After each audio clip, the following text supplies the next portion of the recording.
Hello, everyone. This video is on the emotional intelligence topic of how to feel. When I'm bringing this topic up, it may seem kind of silly or even strange to some of you. Others of you may be like, this is old hat or bring it on. Um, but if we really think about it, we are taught when we go to school how to do math, how to read, but we are not really taught how to work with our emotions, how to acknowledge them, how to build skills so that we can really sit with our emotions and feel them without them becoming overwhelming, without them causing for us to do things impulsively, without us feeling at the whim of our emotions or like they control us rather than coming from a skillful place, an emotionally intelligent place of us feeling in control of our emotions. So, emotional intelligence overall is the ability to skillfully recognize, validate, and work with our emotions. At the end of the day, emotions are messengers. They are giving us information. And if we can fully feel our emotions, if we can learn how to skillfully feel them, what happens is two things. The first is that we will have a lot more energy. We spend a lot of energy and time sort of suppressing our emotions. And what happens then is that we become devitalized. All of that, all of that emotion that we haven't felt kind of gets jammed into our bodies and into our psyches and all of that sort of stuff. So our repressed or shut down emotions, basically, they don't go anywhere. They're still in the background. It's just that our conscious mind tries to pretend that we're not angry or sad, or, kind of stuff like that. So when we learn how to feel our emotions skillfully, we could come out of a state of feeling overwhelmed or ruled by our emotions into just being able to feel our emotions flow through us. Many of us have a stockpile of emotions from the past that we haven't had time or energy to process. And we have not learned the basic skill of how to feel our emotions in a healthy, life-affirming way. The second thing that will happen with this skill is not only that we will have more energy, more vitality, but also that the end result of emotional intelligence and how to feel this particular exercise is that we can start to consciously decide what we want to do with the energy from our emotions. Our emotions all contain a great deal of energy with them. And when we are out of touch with our emotions, what will happen is a pattern of reaction that we always tend to go through. For example, with anger, if we are out of touch with our anger, if we have told ourselves, that it is bad, or, if we um, are somebody that always punches a hole in the wall, that is going to be our go-to. We're always going to punch that hole. Let's talk about the second person. That second person who feels anger, they've been told that anger is bad. And so what they do is they suppress it, and what comes out instead is passive aggressiveness. They can't allow themselves to feel anger. And so what they do is bitter little quips at other people or at themselves, criticism, self-hatred, that sort of stuff.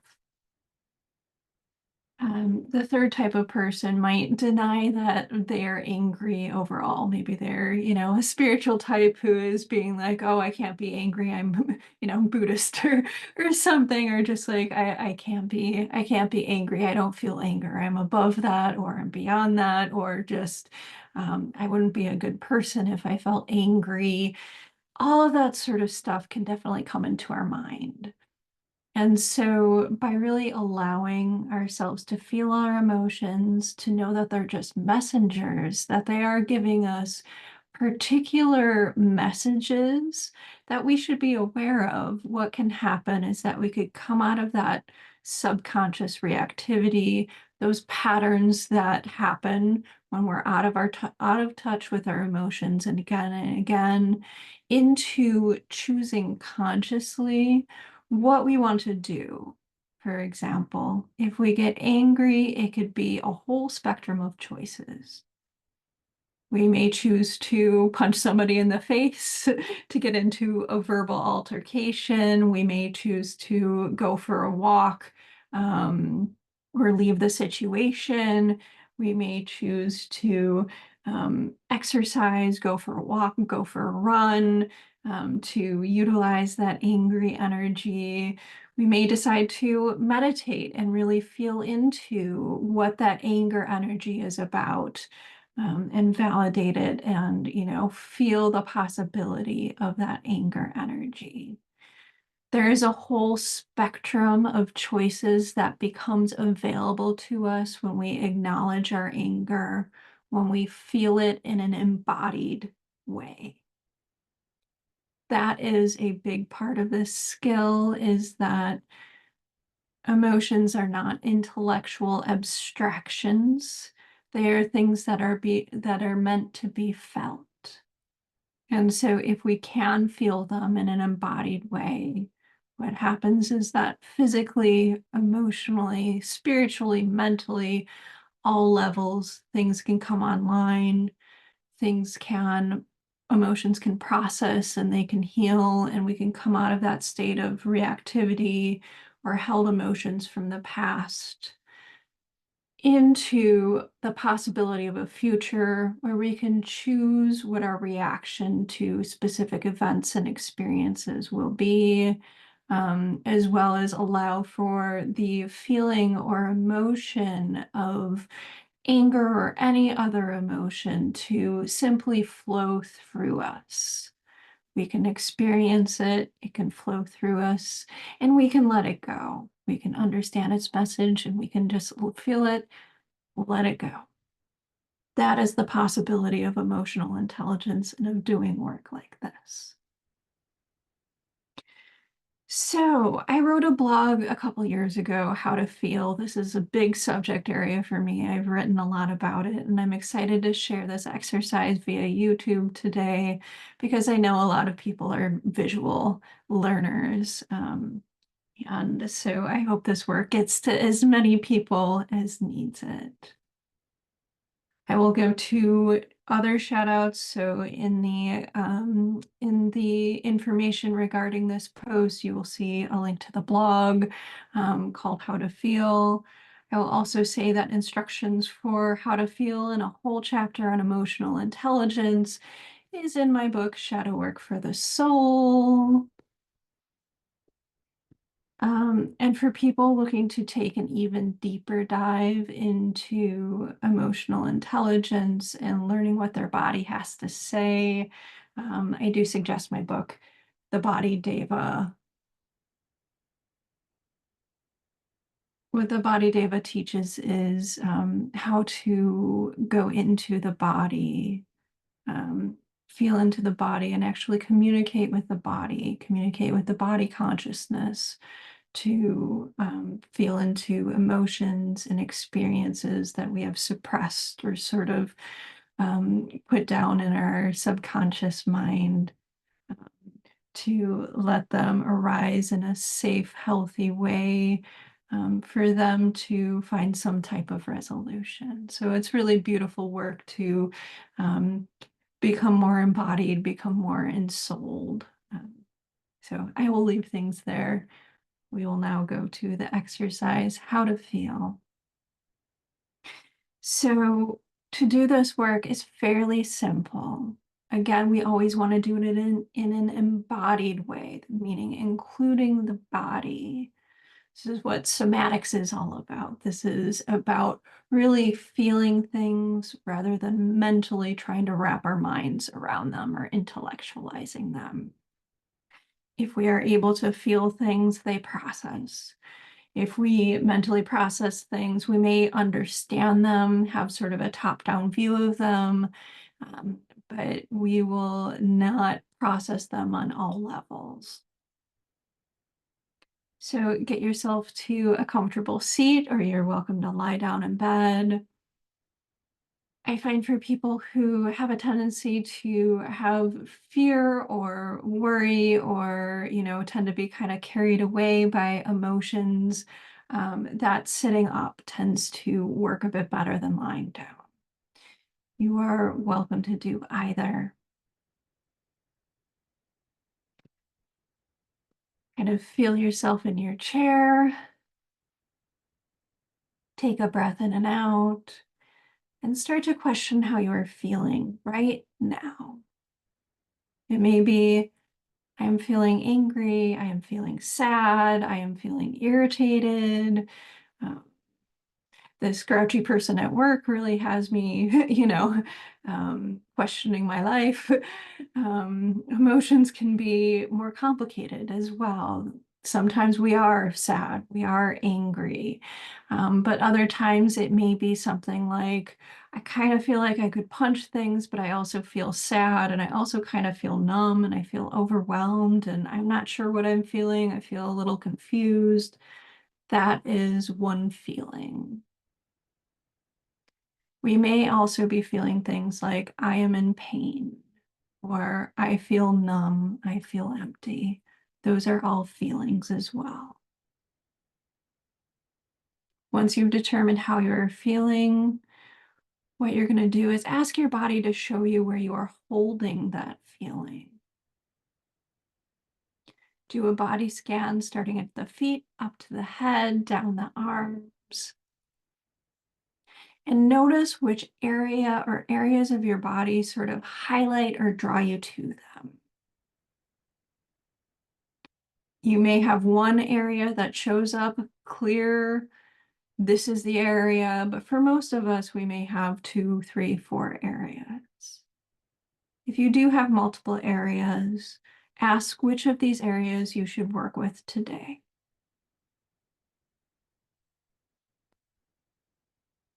Once you've settled on an area, we are going to set boundaries with this meditation. We talk a lot about setting boundaries for ourselves in terms of behavior that is appropriate from other people, but we don't ever really talk about setting boundaries with ourselves, which is very important. It's especially important for people who've had trauma backgrounds and stuff like that. But it is so important for all of us to recognize that feeling our emotions can be a gradual thing. It can eventually end up being a fun thing or a life-affirming thing, but it doesn't have to be something that puts you into overwhelm or overload or knocks you out for the rest of the day. So we are going to set 2 boundaries here. The first is that this is going to be a 10-minute practice. So you can set your watch or your phone or whatever is going on for you for that 10 minutes. Once you've picked your spot you're going to work with. The other boundary is that you're going to set an intention that is what is only healthy and helpful for you today to come up. Some of us may have a whole ocean of grief in our chests. It would not be healthy and helpful for us to have that whole ocean come forward. We don't need for that whole ocean to come forward. But what can happen through 10-minute increments when we set this boundary with ourselves is that we can feel a thimble full of that ocean. We can feel a cup full of that ocean. Maybe some of us are ready for a small pond full of that ocean. This is a skill called titration. You don't need to remember that, But what you do need to remember is that you don't need to feel everything in your body all at once. And like with anything, practicing this skill, the first time you do it, you might, setting these boundaries might feel a little uncomfortable. Maybe they don't feel totally solid yet, but the 5th time, the 10th time, the 20th time, your body will and mind will start to listen to you. Oh, this is only 10 minutes of feeling. Oh, this is just a little corner of my anger. It's not every bit of anger in my body. So, what emotion are you going to work with? Where are you going to work in your body? Let yourself feel into that area of your body and note how it physically feels. Does it feel heavy, tense, dense, stressed, tight? Or does it feel maybe numb, empty? Sit with it for a few moments and determine how this area physically feels. Now you're going to determine the size and shape of it. Does this denseness or this emptiness that you feel, does it take up a small amount of space, or does it take up a whole huge amount of space in your body?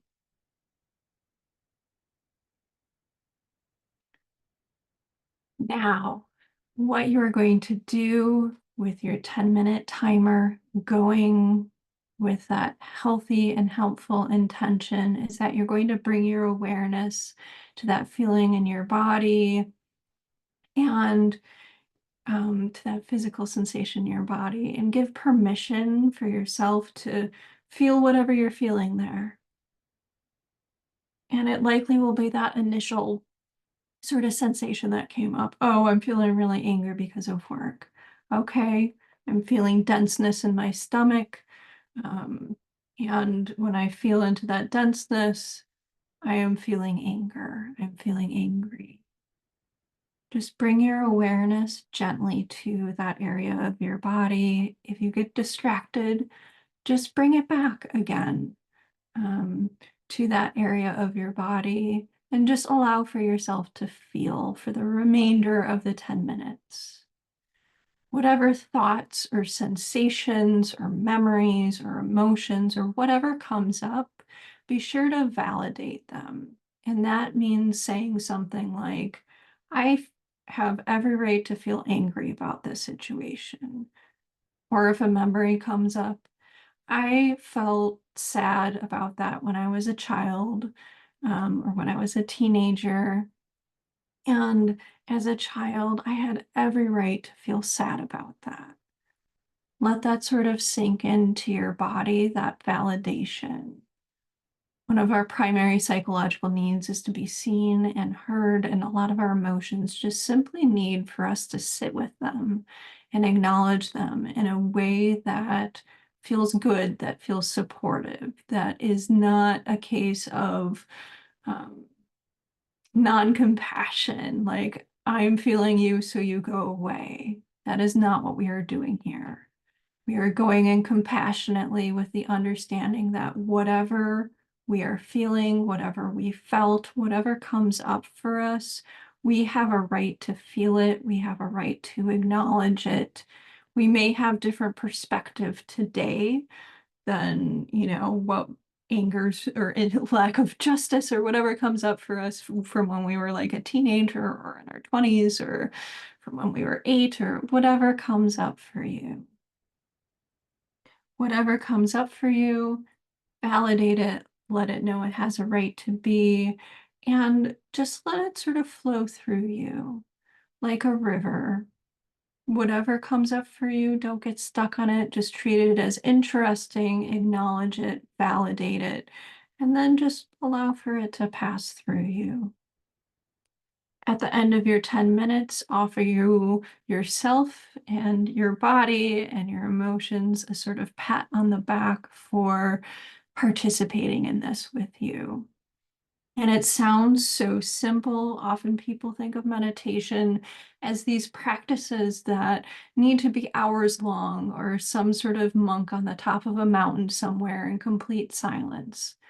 There certainly are silent meditations out there that are really beautiful, but in working with meditative methods, emotional intelligence methods, we really can build a substantial toolkit, a substantial skill set, 10 minutes at a time. I will say, as one last thing, when you are building the skill set with yourself, when you are practicing boundaries with yourself, when that 10 minutes goes off, stop. You don't need to go overboard with these things. Get yourself up, go about your day, or do what you need to do next. By practicing healthy boundaries with yourself is definitely part of this. It offers your body and mind and emotional health as much education as doing the actual feeling and validation does. If you're feeling for whatever reason that 10 minutes is too much, you can cut it down to 5 and start there. So I hope that this skill meets you well, and know that all of us can come out of reactivity to our emotions and can turn our emotions from these things that we feel at the mercy of into experiences of flow and energy through us, sort of life-affirming ways to really participate in our lives instead of being in fear and reactivity to them.